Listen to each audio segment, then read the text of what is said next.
Good morning. Hi, Michelle. How are you? Don't be nervous. I am. In the 4 years in which I have known and taught Michelle, she has never slowed in her pursuit for excellence and to be involved. Michelle celebrates her time here at school through diving into each subject and enlisting in every extracurricular activity. I think almost every. From robotics to Scholium, Epolitan, Creative Writing Club, Arts Fest, the musical, open mic, Cappies, and I'm sure I've missed a couple. You can correct me later. She's not merely passing through her high school experience. She is seeking out the opportunities and living to achieve at the highest level. An education like this one is a gift, and this gift only comes with one instruction on the box: some assembly required. Through hard work, tenacity, and a curiosity to learn, Michelle has built an amazing educational experience from this gift, because in return, she is a gift to all her teachers. I am honored to be one of her teachers, so please stand and greet Michele Herzog.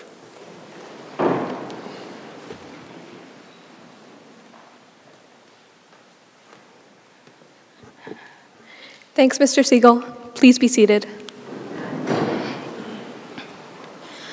A few weeks ago, at our most recent open mic night, I read a Mad Libs-style chapel speech. Based on the random words thrown out by the black box audience, I proclaimed my faith in Michael Eichert, described how I felt close to my fellow guppies, and recommended we make the rest of our year as sparkly as possible. Unfortunately, this is not that speech. When I turned 6 years old, I started taking piano lessons. I was excited. My older brother had been taking them for a year, and I, as the younger sibling, was intent on joining in. For those first few weeks of playing, I'm sure I loved it. All I did was learn Mary Had a Little Lamb and locate middle C, but to me that was music. I may not have been the most culturally aware 6-year-old. And then, a few weeks into my lessons, we switched piano teachers. Mrs. Blatter, spelled with 2 T's, had us play in the basement teaching room of her home. The piano was surrounded by shelves and shelves of sheet music and teaching books. And while my brother had his half-hour lesson, I would sit sprawled out on the stairs with a book of dinosaur poems on my lap. But when I went in for my lessons now, something was totally different. There was no more one-handed playing. I had to use what I concept both hands. So the slow process of learning to read sheet music began. When I asked my mother why we had changed teachers, I still remember her response. "I like Mrs. Blatter," she said. "She makes you work." I was only 7 by then, and my hands were tiny, but the music wasn't really that complicated. To me, however, it changed too quickly.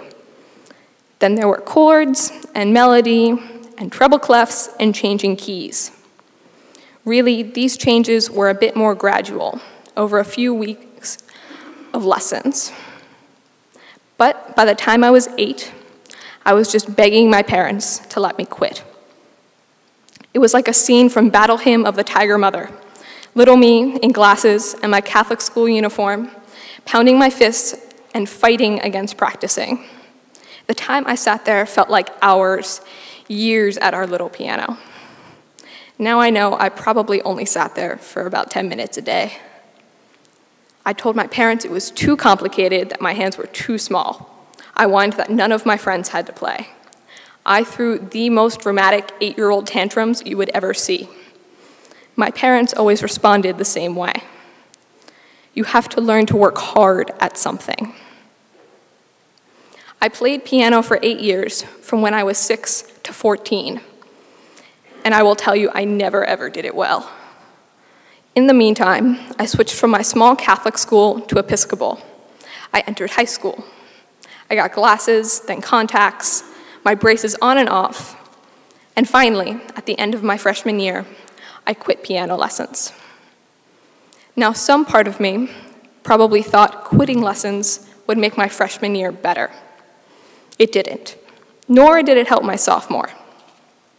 I wasn't quite happy, and mid-sophomore year was looking to switch schools.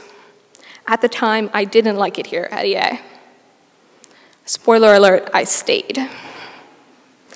It wasn't some huge experience that kept me here. Maybe somehow, I knew that I wouldn't really find a better fit. But the truth is, hardly anyone enjoys their first 2 years of high school. I can cite 1,000 young adult novels to back me up. It has nothing to do with where you specifically, geographically are. It's the perfect combination of a new workload, puberty, and just the right amount of teenage angst. Think Holding Caulfield or Harry Potter in books 4 through 6. But I eventually gave up the pessimistic act and resigned myself to school life here. With this resignation, I decided to make the best of it. I began to join the EA community mid-sophomore year, meaning I did more than my everyday homework. I attended regular Apolloton meetings, and I wrote for Scholium. I stage managed the spring one-act plays. I became, in one word, involved. And I was, almost immediately, happier. To me, these felt like little risks. They were fun, they all worked out. My name is in all 4 issues of Apolloton from my high school years. I became an editor of Scholium. Cool, I thought, since I was so eloquent as a sophomore. This is cool. Another front was open mic night. I had participated in almost every one thus far as part of a group. I even played Edward Cullen once. For the final open mic of our sophomore year, a good friend of mine, Alexis Hawkins, wanted to sing. She doesn't know she's in this speech. She wanted to sing 1,000 Miles by Vanessa Carlton. And who did she know who played piano? I practiced the sheet music. I practiced it a lot. And by the night of the performance, I thought I had it. I remember us going through it one more time, 15 minutes before the night started in a practice room. She gave me a thumbs up. It was slow, like an acoustic version, but it would be fine. We got to the performance, and we took the stage. Now is a good time to mention that I do not do well in front of crowds. 8.5 years of piano lessons, and my hands shook like crazy in front of a packed black box theater. I couldn't play. It was as if I had had 16 cups of coffee. My face turned red, and I could feel my back get warm as 50 pairs of eyes watched me.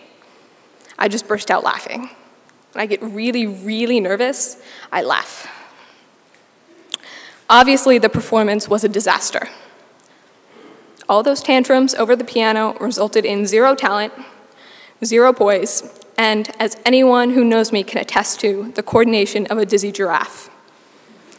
So that was where they physically came together, my piano lessons and my abundant extracurriculars. All that gave me was an embarrassment on the record and a response to the common interview question, "Tell me about a time when you failed and bounced back." But of course, that wasn't the end of my piano impact. It didn't hit me until this past fall. I put all of my energy into extracurriculars. And to me, that's fun. Becoming involved allowed me to be happy here at Episcopal. I love every bit of effort I put in, and I believe it all pays off. Maybe I'm just a masochist to love working hard. Late nights poring over articles feel satisfying to me, and long layouts give me a sense of accomplishment. You can write it off as a quirk. But, as the verse from Ecclesiastes reads, "So I saw that there was nothing better for a person than to enjoy their work, even if that work is nothing more than playing piano." Because when you put hard work into anything, the satisfaction, the accomplishment, pays off. That's something you see every day in class, in sports, and in art at Episcopal. I'd like to leave you with a quote. It was my favorite as a child, and after this year in particular, it resonates even further. It's a quote from the poet Theodor Seuss Geisel. So be sure when you step with care and great tact. And remember that life's a great balancing act. And will you succeed? Yes, you will indeed. 98.75% guaranteed. Thank you.